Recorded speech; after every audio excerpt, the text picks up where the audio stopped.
बड़ी रणनीति का ऐलान कर दिया, जेल भरो रणनीति का। ठीक है जब महंगाई चरम सीमा पर हो, महंगाई चरम सीमा पर है, बेरोजगारी चरम सीमा पर है, और इस सरकार में अगर आप न्याय मांगने जाते हैं तो आपको न्याय नहीं मिल रहा है। और लगातार देख रहे हैं आदरणीय आजम खान साहब से लेकर के और अभी कानपुर का विधायक हमारा समाजवादी पार्टी का इरफान सोलंकी, और इससे पहले भी पूर्व सांसद या विधायक या पूर्व विधायक पर लगातार फर्जी मुकदमे लग रहे हैं।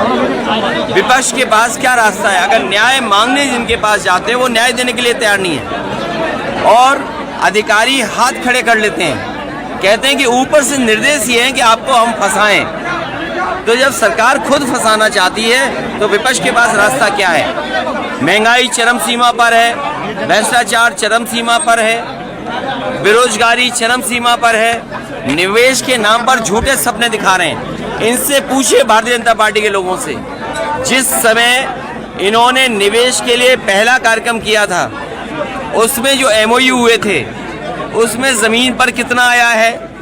उसके बाद डिफेंस एक्सपो हुआ था, डिफेंस एक्सपो के माध्यम से निवेश कितना आया है। और अब जब सरकार ने अपने मंत्रियों को जगह जगह भेजा है तो सरकार को कम से कम ये सार्वजनिक करना चाहिए कि किन किन उद्योगपतियों ने, कितने इन्वेस्टर्स ने MOU साइन किए और ज़मीन पर लेकर के उनको उतारने जा रहे हैं। आपकी इंडस्ट्रियल पॉलिसी क्या है? जिस पॉलिसी के तहत आप इन्वेस्टर्स को लेकर के आएंगे? सरकार केवल झूठे सपने दिखा रही है, सरकार के लोग बैठ कर के झूठ बोल रहे हैं। इसलिए समाजवादी पार्टी लगातार इनको सावधान भी करेगी और जनता को बताएगी भी, और जहां जरूरत पड़ेगी आंदोलन की तो आंदोलन भी होगा, और जरूरत पड़ेगी तो जेल भरो आंदोलन भी बहुत जल्दी शुरू होगा। निकाय चुनाव की तारीखें बढ़ रही हैं, ग्लोबल इन्वेस्टर समिट में लाखों करोड़ का निवेश आया, लाखों करोड़ का बीजेपी दावा कर रही है। इसीलिए मैंने आपसे कहा, जो पहली इन्वेस्टमेंट मीट हुई थी, डिफेंस एक्सपो हुआ था, आखिरकार अगर 5 लाख के उस लगभग 5 लाख करोड़ का MOU हुआ था पिछली बार, 5 लाख करोड़ का MOU हुआ था, तो आखिरकार उस 5 लाख करोड़ के MOU का क्या हुआ? और अभी एक MOU हुआ, उसने भारतीय जनता पार्टी के झूठ को साफ कर दिया कि जिस यूनिवर्सिटी से MOU किया वो यूनिवर्सिटी नहीं है, स्टूडेंट नहीं है। उस यूनिवर्सिटी से बताओ हजारों करोड़ का MOU करके आप आए। पहले भी हमने देखा कि जिन कंपनियों से MOU कराया गया उन कंपनियों की कोई हैसियत नहीं थी। तो ये भारतीय जनता पार्टी केवल इवेंट कर रही है, जनता को धोखा देने का काम कर रही है, जिससे जनता गुमराह रहे। जो बुनियादी सवाल हैं, महंगाई का क्या कर रहे हैं आप? बेरोजगारी आपने क्या खत्म की? आपके मेडिकल कॉलेजेस बर्बाद हो गए हैं, आपके जिला अस्पताल बर्बाद हैं, एम्बुलेंस समय पर नहीं आ रही है, पुलिस का न्याय चरम सीमा पर है, कस्टोडियल डेथ सबसे ज़्यादा है, महिलाओं पे सबसे ज़्यादा उत्पीड़न और अनाचार हो रहा है। आखिरकार जिम्मेदार कौन है? ये कोरोना को लेकर के अपनी सुविधा से भारतीय जनता पार्टी काम न करे। भारतीय जनता पार्टी को जनता को सही आंकड़े और सही जानकारी देनी चाहिए। अगर बीमारी गंभीर है तो बीमारी गंभीर की सूचना भी और जानकारी भी ठीक सरकार को देना चाहिए। चाचा को जिम्मेदारी कब तक मिलेगी? बहुत जल्दी जिम्मेदारी। मिलेगी? अरे ये देखो कितनी बड़ी जिम्मेदारी, अभी नहीं देखा तुमने? कार्यक्रम हुआ, नहीं तो पार्टी जीत सबसे बड़ी। अभी इस पार्टी का जब संगठन बनेगा तो उनको जिम्मेदारी मिलेगी। जरूरत पड़ेगी सिंबल देंगे, और जहाँ फ्री छोड़ने की जरूरत पड़ेगी वहाँ फ्री भी छोड़ेंगे। राहुल गांधी का भारत छोड़ो यात्रा, देखिए 24 के लिए भारतीय जनता पार्टी को हमने काम दे दिया है कि वो मैनपुरी मॉडल को पढ़ें। मैनपुरी मॉडल में मैनपुरी के लोगों ने गुजरात मॉडल फेल किया। मुझे उम्मीद है कि जिस तरीके से जमीन पर कार्यकर्ता नेताओं ने मैनपुरी में काम किया, यही काम और विधानसभा लोकसभा में होगा तो परिणाम आपको देखने वाले मिलेंगे। Gujarat model versus Mainpuri model होने जा रहा है सर।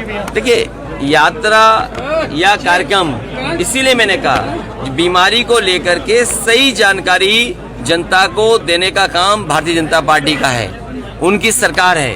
उनको सुविधा क्या है इसके तरह जानकारी नहीं देनी है। सर 24 का इलेक्शन मैनपुरी मॉडल पर लड़ाया जाएगा। देखिए, उनके लिए जानने और पढ़ने का है मॉडल।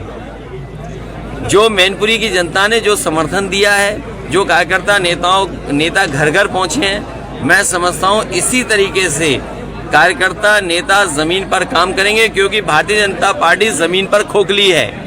अभी धान की खरीद कोई हुई नहीं, डीएपी है महंगी, खाद का कोई इंतजाम नहीं, कीटनाशक दवाइयां महंगी, आगे की तैयारी कुछ नहीं सरकार की, बेरोजगारी बड़े पैमाने पर है, महंगाई चरम सीमा पर है। तो इसका जवाब नहीं है। अगर इन्हीं सवालों को लेकर के जमीन पर समाजवादी पार्टी उतरेगी तो आपको परिणाम देखने को मिलेंगे। बीजेपी अपने सुविधा के हिसाब से काम करती है, उससे जो बुनियादी मसले हैं उन पे बहस ही नहीं करनी, बेरोजगारी पे बहस नहीं करनी, महंगाई पे बहस नहीं करनी, हमारी जो सीमाएं असुरक्षित हैं उस पर बहस नहीं करनी है। जानबूझ करके भारतीय जनता पार्टी एजेंडा चलाती है, कुछ चैनल उस एजेंडा का सपोर्ट करते हैं। बीजेपी पासवान सम्मेलन कर रही है, कहीं ना कहीं मुस्लिम वोटर और चूहा वाला पासवान सम्मेलन जिस तरह बीजेपी कर रही है पूरे प्रदेश। देखिए, भारतीय जनता पार्टी के बारे में सब जानते हैं। भारतीय जनता पार्टी नफरत की राजनीति करती है, जातियों में खाई पैदा करने की राजनीति करती है, साजिश करती है, षड्यंत्र करती है, झूठ बोलती है। Thank you sir. थक गया हाथ, धन्यवाद तुम्हारा। बड़ी रणनीति का ऐलान कर दिया, जेल भरो रणनीति का क्या? ठीक है, जब महंगाई चरम सीमा पर हो, महंगाई चरम सीमा पर है, बेरोजगारी चरम सीमा पर है, और इस सरकार में अगर आप न्याय मांगने जाते हैं तो आपको न्याय नहीं मिल रहा है। और लगातार देख रहे हैं आदरणीय आजम खान साहब से लेकर के और अभी कानपुर का विधायक हमारा समाजवादी पार्टी का इरफान सोलंकी, और इससे पहले भी पूर्व सांसद या विधायक या पूर्व विधायक पे लगातार फर्जी मुकदमे लग रहे हैं। विपक्ष के पास क्या रास्ता है? अगर न्याय मांगने जिनके पास जाते हैं वो न्याय देने के लिए तैयार नहीं है, और अधिकारी हाथ खड़े कर लेते हैं, कहते हैं कि ऊपर से निर्देश ये है कि आपको हम फंसाएं। तो जब सरकार खुद फंसाना चाहती है तो विपक्ष के पास रास्ता क्या है? महंगाई चरम सीमा पर है, भ्रष्टाचार चरम सीमा पर है, बेरोजगारी चरम सीमा पर है, निवेश के नाम पर झूठे सपने दिखा रहे हैं। इनसे पूछिए भारतीय जनता पार्टी के लोगों से, जिस समय इन्होंने निवेश के लिए पहला कार्यक्रम किया था उसमें जो MOU हुए थे उसमें जमीन पर कितना आया है। उसके बाद डिफेंस एक्सपो हुआ था, डिफेंस एक्सपो के माध्यम से निवेश कितना आया है। और अब जब सरकार ने अपने मंत्रियों को जगह जगह भेजा है तो सरकार को कम से कम ये सार्वजनिक करना चाहिए कि किन किन उद्योगपतियों ने, कितने इन्वेस्टर्स ने MOU साइन किए और ज़मीन पर लेकर के उनको उतारने जा रहे हैं। आपकी इंडस्ट्रियल पॉलिसी क्या है? जिस पॉलिसी के तहत आप इन्वेस्टर्स को लेकर के आएंगे? सरकार केवल झूठे सपने दिखा रही है, सरकार के लोग बैठ कर के झूठ बोल रहे हैं। इसलिए समाजवादी पार्टी लगातार इनको सावधान भी करेगी और जनता को बताएगी भी, और जहां जरूरत पड़ेगी आंदोलन की तो आंदोलन भी होगा, और जरूरत पड़ेगी तो जेल भरो आंदोलन भी बहुत जल्दी शुरू होगा।